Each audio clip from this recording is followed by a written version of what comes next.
अस्सलाम वालेकुम दोस्तों, प्रोग्राम आए नहीं टही मां आवां जो मेज़बान फ़हीम जया भुट्टो।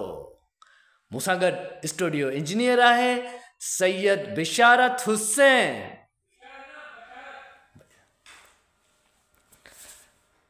अस्सलाम वालेकुम दोस्तों, प्रोग्राम नहीं टही साण करे मां आवां जो मेज़बान फ़हीम जया भुट्टो। मूंसां गॾु स्टूडियो इंजीनियर आहे सैयद बिशारत हुसैन। जॾहिं त हिन प्रोग्राम जो पेशकार आहे प्रोड्यूसर मीर मल्ला। चेडो तुंहिंजो ना बाजबी उॼाई मंगा, रिय थंभे रिय थूणीअ, तूं छपर तूं छा कुॼाड़ो कहाँ, तोखे मालूम सबके। सभु तारीफ़ूं अल्लाह जे लाइ, सॼी इबादत अल्लाह जे लाइ जेको ॿिन्हिनि जहाननि जो पालणहार आहे। नौजवान दोस्तों, प्रोग्राम नई टही में हूंदियूं आहिनि तव्हां जे लाइ दुआऊं, नेक तमन्नाऊं। जिते हुजो ख़ुशि हुजो, आबाद हुजो। असीं चाहींदा आहियूं त तव्हां जो उहो रोशन मुस्तक़बिल जंहिंजो ख़्वाब काहिद आज़म मोहम्मद अली जिन्ना ॾिठो, जंहिंजो ख़्वाब अल्लामा इक़बाल ॾिठो, जंहिंजो ख़्वाब ज़ुल्फ़कार अली भुट्टो ॾिठो, त असांजो मुल्क अॻिते वधे, तरक़ी करे ऐं असांजो नौजवान पंहिंजे मक़सदनि में कामयाब रहे। अॼु हिन प्रोग्राम में शामिल हूंदो सिलसिलो जदीद टेक्नोलॉजी। उन सां गॾोगॾु ॿियो सेगमेंट हूंदो साइंसी मालूमात, जॾहिं त अव्हां जे लाइ हूंदो ख़ूबसूरत गीत। त तव्हांखे हरगिज़ बि बोर थियण न ॾिबो। त अचो त पहिरियां ॿुधूं था सिलसिलो जदीद टेक्नोलॉजी। दोस्तों, सिलसिलो ॿुधो जदीद टेक्नोलॉजी। उम्मीद त तव्हांखे वणियो हूंदो। जदीद टेक्नोलॉजी जिते दुनिया हिन वक़्तु तमामु घणी तरक़ी करे रही आहे, मुख़्तलिफ़ क़िस्मनि जा एक्सपेरिमेंट थियनि था, मुख़्तलिफ़ क़िस्मनि जा नौजवान पंहिंजे कॉलेजनि में, यूनिवर्सिटियुनि में ऐं हा उन्हनि इंस्टीट्यूट में जिते हू कुझु करणु चाहिनि था, पढ़नि था चाहिनि, उते मुशाहिदा था थियनि पिया। इन जे करे असांखे बि घुरिजे त लाइब्रेरियुनि सां दिलि लॻायूं, किताबनि सां दिलि लॻायूं, जीअं असांजी मालूमात में वधि इज़ाफ़ो थिए। जॾहिं असांजी मालूमात में इज़ाफ़ो थींदो तॾहिं त बहितर मुस्तक़बिल मिलंदो न। हाणे टाइम आहे सिलसिले साइंसी मालूमात जो। अचो त ॿुधूं सिलसिलो साइंसी मालूमात।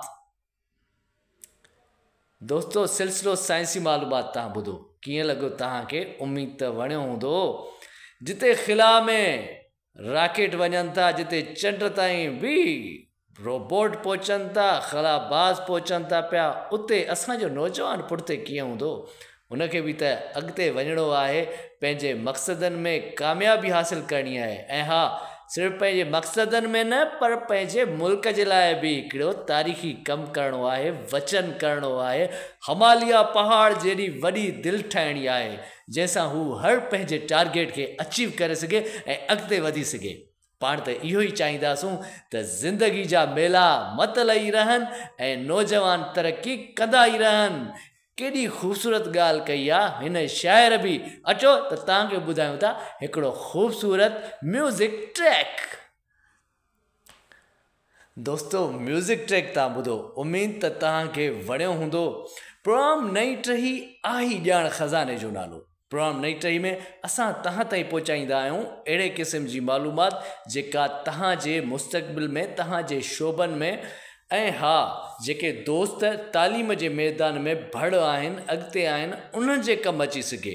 ऐं मूंखे इहा बि पक आहे अहिड़ा नौजवान जेके कुझु करणु था चाहिनि। असांजो जॾहिं शुरूआती कैरियर हुयो तॾहिं असीं रेडियो खे तमामु घणो ॿुधंदा हुआसीं ऐं रेडियो खे जॉइन करण खां पोइ इहो महसूसु थियो त रेडियो त पूरी जी पूरी अकेडमी आहे। इन लाइ रेडियो पाकिस्तान ख़ैरपुर जा प्रोग्राम ॿुधंदा रहो ऐं ख़ासि करे प्रोग्राम नई टही, जिते तव्हांखे मिलंदी आहे जदीद खां जदीद मालूमात। पर हाणे घड़ी जी टिक टिक टिक इजाज़त कोन थी ॾे त तव्हां सां वधीक कचहरी कजे, पर मां तव्हांखे हिकिड़ी ॻाल्हि ज़रूरु चवंदुसि। इन टिक टिक सां टिक टिक ते यादि आयो, वक़्तु कॾहिं बि कंहिंजो कोन हूंदो आहे, वक़्तु उनजो हूंदो आहे जेको वक़्त जो क़दुरु करे। वक़्तु वारीअ वांगुरु तेज़ी सां गुज़री वेंदो आहे ऐं ख़बर बि कोन पवंदी आहे त छा मां छा थी वियो। इन जे करे जेतिरो तव्हां खां थी सघे वक़्त जो क़दुरु कयो, वक़्त जो एतिराम कयो, ऐं हा सिर्फ़ु पंहिंजो न पर पंहिंजे दोस्तनि जो बि क़दुरु कयो। अॼुकल्ह जेको दौरु आहे उहो आहे पढ़ाई जो, तेज़ रफ़्तारी जो। इन जे करे किथे तव्हां हिन तेज़ रफ़्तारी में पुठिते न रहिजी वञो। ताज़ो ई तव्हां ॾिठो न रेस थी ही कोट बंगले खां वठी सखर ताईं, त उन रेस में जेको फस्ट आयो, भॻा त इलाही ॼणा, पर जेको फस्ट आयो इनाम बि उनखे ई मिलियो। इन जे करे पंहिंजी ज़िंदगी में अहिड़ी रेस कयो जो ॿिया माण्हू तव्हांजो मिसाल ॾियनि, पंहिंजे कैरियर खे ठाहियो। जिते औरतूं अॻिते हुजनि उते मर्द बि अॻिते हुजनि। पंहिंजी न्याणियुनि खे तालीम ॾियो, छो जो तालीम ई शऊर जो नालो आहे। इन ते प्रोग्राम नई टई पंहिंजी पुॼाणी ते पहुतो। प्रोग्राम नई टई जे मेज़बान फ़हीम जया भुट्टो सां गॾु